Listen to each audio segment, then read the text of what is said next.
ద్వితీయోపదేశకాండం 2:7 డిట్రోనమీ చాప్టర్ 2:7, నీ దేవుడైన యెహోవా నీకు తోడై ఉన్నాడు, నీకేమీ తక్కువ కాదు.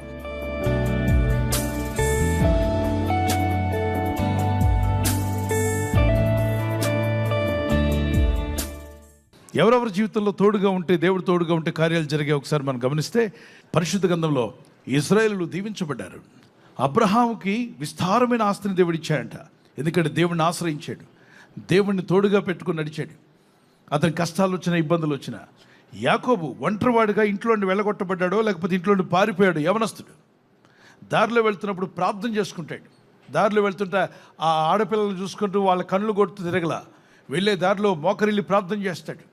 చక్కని ఒక రాయి పెట్టి, ఓ దేవా, నేను వెళ్ళే మార్గంలో నాకు ఉద్యోగము, ఇల్లు, తినడానికి ఆహారం, కట్టుకోవడానికి వస్త్రము ఇచ్చినట్లయితే, నాకేం తక్కువ కాకుండా నువ్వు చూసుకుంటే, నాకేమీ తక్కువ కాకుండా నువ్వు చూసుకుంటే, నాకు వచ్చిన, నేను సంపాదించిన ప్రతి దాంట్లో 10వ భాగం నీకు ఇస్తాను.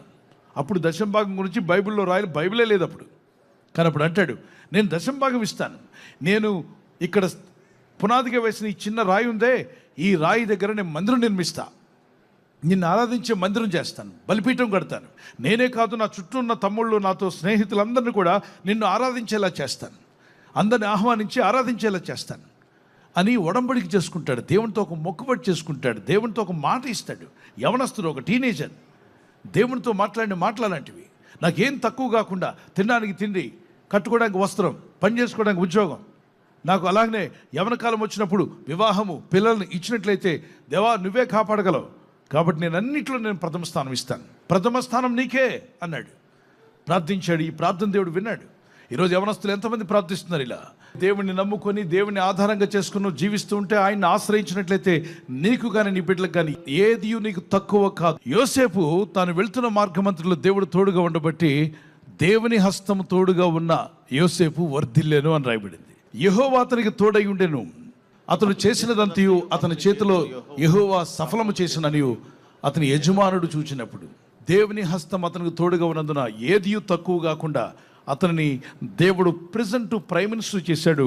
ఒక ప్రిజన్లో జైలర్గా ఉన్నటువంటి వ్యక్తి, జైల్లో ఉన్నటువంటి వ్యక్తిని తీసుకువెళ్ళి ప్రజలందరి ముందు ఆ దేశాన్ని ఏలేవాడిగా, ఏ ఆఫీసర్ అయితే ఇబ్బంది పెట్టాడో ఆఫీసర్లందరికీ తలమానికంగా దేవుడు నిలబెట్టి తలగా చేసి ఆ దేశానికి ఒక ఏలువాడిగా చేశాడు, దేశాధిపతిగా చేశాడు. యోసేపు తన దేవునికి ప్రార్థన చేసుకుంటూ ఉండేవాడు. దేవా నాకు ఈ కష్టాలు వచ్చాయి, ఎందుకు ఈ కష్టాలు పెట్టావని దేవుని ప్రశ్నించలా. మనలో ప్రతి ఒక్కరు ప్రతిదానికి ప్రశ్నించడమే. ఎవరి మీద? దేవుని మీద. మనకు కలిగిన ప్రతి కీడు, ఏ చిన్న నష్టం కలిగినా, ఇబ్బంది కలిగినా దేవుడిని అంటున్నావంటే నీవు దేవుని వాక్యానికి విరుద్ధంగా మాట్లాడుతున్నావు. యోబు జీవితంలో ఎన్ని కష్టాలు వచ్చాయి, ఎన్ని బాధలు వచ్చాయి, ఒక్క మాట ఆయన దేవునికి విరోధంగా మాట్లాడా? యోబు జీవితంలో ఎన్ని బాధలంటే, వ్యాపారం అంతా పోయింది ఒకే రోజున. ఈ వాజ్ హీరో, ఎస్టర్డే ఈ was hero, the next day ఈ బికెమ్ ఎ జీరో. అన్నీ ఉన్నవాడు జీరోకి వచ్చేసాడు. పిల్లల్ని కోల్పోయాడు, 10 మంది పిల్లల్ని. బాధల్లో పడ్డాడు. ఒకవైపున చర్మరోగం వచ్చేసింది, తనకు రోగము, నష్టము అన్నీ కలిసి కట్టుకొని ఒకసారి వచ్చి పడ్డాయి. పెను తుఫాను, ఊహించని కార్యాలు, కలలో కూడా ఊహించలేదు ఎవరు, తన శత్రువులు కూడా ఊహించలే అలా నష్టపోతాడని. అలాంటి భయంకరమైన బాధల్లో యోబు ఒక మాట అంటాడు, నేను ఈ లోకానికి వచ్చినప్పుడు ఏమీ తీసుకుని రాలేదు, అన్నీ నష్టపోయినాడు, ఒక్కసారి ఒక్క మాట కూడా దేవుడు అన్యాయం చేశాడని అనలేదట. ఈరోజు నేను ఒక మాట చెప్తున్నాను, కష్టము, బాధ, ఇబ్బందులు వచ్చినప్పుడు వాటిని సరి చేసుకోవడానికి ప్రయత్నించాయి, వాటిని బాగు చేసుకోవడానికి ప్రయత్నించాయి. ఎవరికి ఇబ్బంది కలిగించినా దేవుణ్ణి వేడుకుంటూ ఉండు, ప్రార్థిస్తూ ఉండు. ఒక టైం వస్తుంది, పైన ఉన్నవాడు చూస్తూ ఉన్నాడు, ఆయన చూస్తూ ఊరుకోడు. కానీ న్యాయం తీర్చువాడు, బాధపరచువాడు వారికి ఆయన న్యాయం తీర్చువారు, కష్టాల్లో ఉన్నవారిని ఆయన కనికరించువాడు, కృంగిపోయిన వారిని లేవనెత్తువాడు, ఇబ్బందుల్లో బంధకాల్లో ఉన్న వారికి విడుదలిచ్చేవాడు, గుడ్డి వారికి కనులు తెరవజేయవాడు, ఆకలి గురిన వారికి ఆహారము దయచేయవాడు, బంధకంలో ఉన్న వారిని విడిపించువాడు, నడిపించువాడు, పరదేశులను కాపాడువాడు, తల్లిదండ్రులు లేని బిడ్డలకు తల్లిగా తండ్రిగా ఆదరణ ఇచ్చి నడిపించే దేవుడు. దేవుని హస్తం మనకు తోడుగా ఉంటే ఒక రోజున తప్పనిసరిగా విడుదలను చూడబోతున్నావు, అద్భుతాలను చూడబోతున్నావు, సహాయమును పొందుకుంటావు. దేవుని చిత్తాన్ని నెరవేరుస్తున్న దేవుని బిడ్డ, నీ ఇంటికి సహాయం వచ్చును గాక, నీ జీవితంలోకి వెలుగు వచ్చును గాక, నీ చీకటి పటాపంచలైపోవును గాక, నిన్ను ఆవరించిన కారు మేఘాలు, కారు మబ్బులు తొలగిపోను గాక, నీతి సూర్యుడని యేసు నీ పైన ప్రకాశించును గాక. నీ జీవితం వెలిగింపబడే రోజు వచ్చును గాక. నీ చుట్టూ ఉన్న భక్తులు నిన్ను చూసి నిజంగా దేవుడు నీకు తోడై ఉన్నాడు అని చెప్పుకునే రోజు రావచ్చును గాక.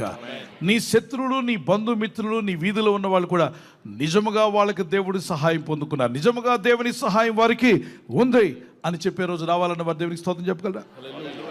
మరియు ఆయన సంచియు జోలియు చెప్పులను లేకుండా నేను మిమ్మల్ని పంపినప్పుడు మీకు ఏమైనాను తక్కువ అయినా అని వారిని అడిగినప్పుడు వారు ఏమీ తక్కువ కాలేదండ్రి. యేసు ప్రభు తన శిష్యులతో అన్నారు, మీరు వెళ్తున్నప్పుడు సువార్త ప్రకటించడానికి వెళ్ళండి, దయ్యములను వెలగొట్టండి, రోగులను స్వస్థపరచండి, సువార్త, దేవుని రాజ్యం గురించి సువార్త ప్రకటించండి. ముందు సువార్త ప్రకటించబడాలి. అయితే మీరు వెళ్తున్నప్పుడు జోలి తీసుకెళ్ళొద్దు, ఒక కర్ర తీసుకెళ్ళొద్దు, చెప్పులు కూడా అక్కర్లే, వెళ్ళండి.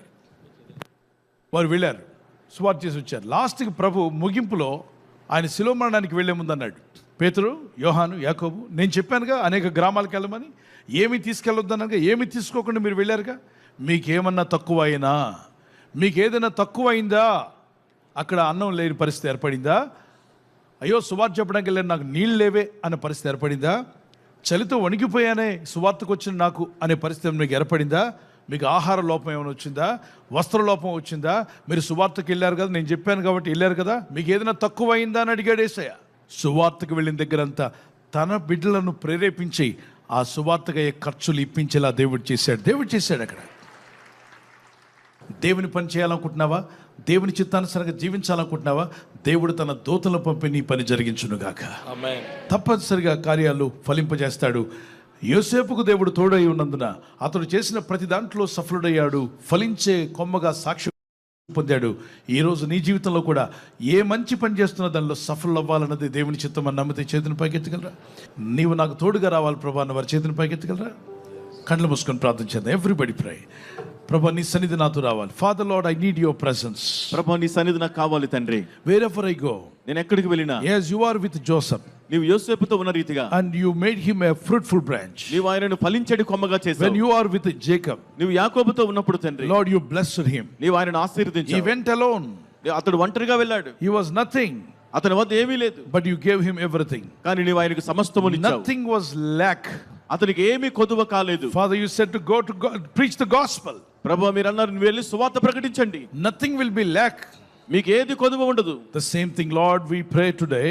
అదే విధంగా ఈ రోజు ప్రార్థిస్తున్నాం తండ్రి. anybody who depends on you, నీపైన ఎవరు ఆశ్రయించినా, anyone is crying in front of you, నీ ఎదుట ఎవరు మొరపెడుతూ ఉన్నా, at your feet as we cry before you Lord, నీ పాదముల చెంత నీ ఎదుట మేము ప్రార్థిస్తూ we మొరపెడుతున్నాం. know your presence will go with us. నీ సన్నిధి మాకు తోడుగా వస్తుంది. when you come with us, నువ్వు మాకు తోడుగా వస్తే nothing will be lack in our lives. మా జీవితాల్లో మాకు ఏది కొదువ ఉండదు. you are our good shepherd. నీవు మాకు మంచి కాపరివి. Lord help us to be a good sheep for you. నీ కొరకు మంచి గొర్రెలుగా ఉండటకు మాకు you are నేర్పండి. our shepherd Lord. ప్రభువా మీరు మా కాపరై ఉన్నారు. you shall supply all my needs. నీవు మా అవసరతలన్నీ తీరుస్తావు. I shall not be in want. నాకు ఏమీ కూడా తక్కువ కాదు. I shall not be in want. నాకేమీ లేమి కలుగదు. my Lord shall supply all my needs. నా ప్రభువు నా అవసరతలన్నీ తీరుస్తాడు.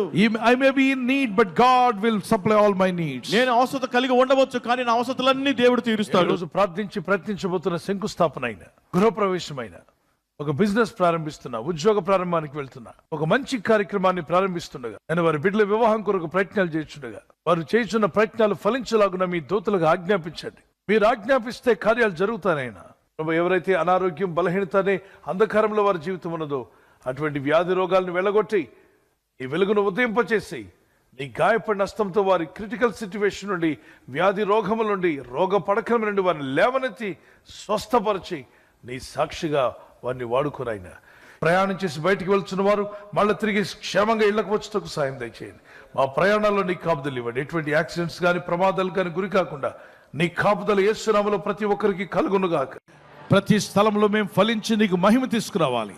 కష్టమైన, నష్టమైన, ఇబ్బందులైన ప్రార్థించి విశ్వాసంతో నిన్ను ఆశ్రయించిన యోసేపు వలె మేము కూడా నిన్ను ఆశ్రయించి జీవించి కృపనిమ్మని యేసు క్రీస్తు పరిశుద్ధ నామములో అడిగి వేడుకుంటున్నాను పరలోకపు తండ్రి. ఆమేన్. ఆమేన్.